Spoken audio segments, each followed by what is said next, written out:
በሰው ህይወት የምትኖሩ እንትና ጥሩ ነው አይደለም፣ ጥሩ ነው አይደለም እንጂ ለእናንተ የምትኖሩት መቼ ነው?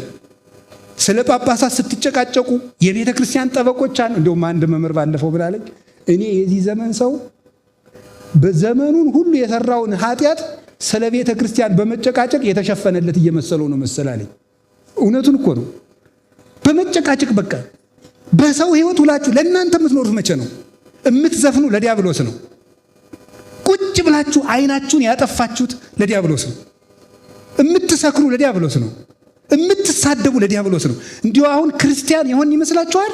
የክርስትና ጠብታ ሳሉ ከእናንተ የሚወጣው ስድብ ደፋርነታችሁ ልክ እኮ የለውም። በእውነት ደፋርነታችሁ አንሶሶ ውስጥ ልሳኑ አንወር ውስጥ ተሰማፈው አፋቸውን በሰማይ ምላሳቸውን በምድር እንዳለ እኛ ያልነካ ነው፣ እኛ ያልነደፍ ነው። የኛ ምላስ ያልነካው ማን?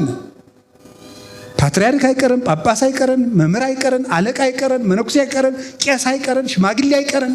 የቤተ ክርስቲያን ጠበቆች አይደረስም። በሰው ህይወት አንዳንድ ጊዜማ የሰው መካር እንዲሁም ቅዱስ ዮሐንስ አፈወርቅ የሚለው ልንገራችሁ። አንተ ሞኝ ከራስ ቤት በድን እያለ ከሰው ለቅሶ ትሄዳለህ እንዴ ይላል። መጀመሪያ አንተ በድን አትቀብርም እንዴ? አንተ ግብዝ መጀመሪያ ካንተ አይን ያለው ምሰሶ አውጣ ብሏል ጌታም በወንጌል።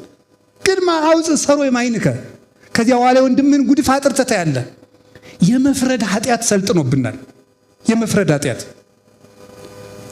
ጻድቅ ኮናኝ። እንዲያውም በዜና አበው ቅዱስ መቃርዮስ ምን ብሎ ይናገራል? በሰው ኃጢአት የሚፈርድ ሰው ያንዱን የእግዚአብሔር ልጅ ስልጣን የሚቀማ ሰው ነው ይላል። እግዚአብሔር አብ እንኳን ፍርዱን ለልጁ ሰጠው ተብሎ ተጽፎ ሳለ ይሄንን እንድናቆም ነው የምነግራችሁ።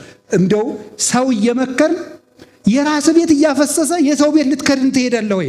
አንሄድም። እኔ እግዚአብሔር ቤተሰቦች ዛሬ መናገር የምፈልገው ደቡብ ኦሞ ሀገረ ስብከትንም ለመስራት አጠቃላይ የኢትዮጵያ ቤተክርስቲያንን ለመስራት ራሳችንን መስራት አለብን። ለራሴ ቤት የምሰራ በሉ መቼ ነው በሉ እንጂ ለራሴ ቤት የምሰራ ሁለት ነገር ነው የምትሰሩት። አንደኛ ለራሴ የሚሆን ልብ የሚኖረኝ መቼ ነው? ለሰው ያልተሸጠ ባላ